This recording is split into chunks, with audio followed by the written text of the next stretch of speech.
That is a great question. Thank you.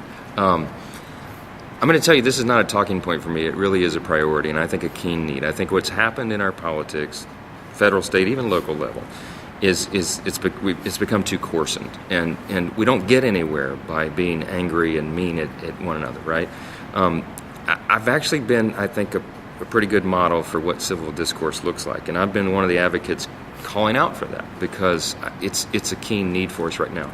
In Baton Rouge, for example, the sides are very polarized on many issues, and as I said at the outset of this, it's important to stand on core principles, but you have to be able to negotiate on preferences and policy matters and that kind of thing. The best example I have is with my colleague and friend, Representative Barbara Norton. So she's from Shreveport, I'm from Bossier. We disagree on we agree on very little in terms of policy. But every time we have a spirited debate on the floor, I go up, give her a hug, and tell her I love her, because I do. I mean, that's you get a lot further when you do that. Ronald Reagan said one time, I'd rather get 80% of what I want than to go over the cliff with the flag waving. And that's the idea that you have to bring to bear when you go into the legislative arena and in Congress. The sides are more polarized right now than they've ever been.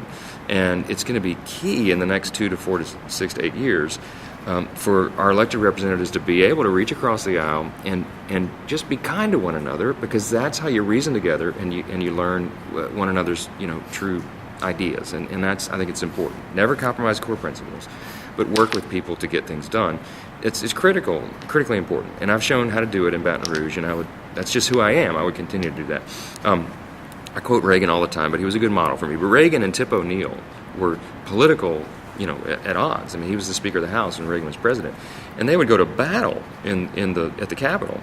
But at the end of the day, they'd go have a beer together.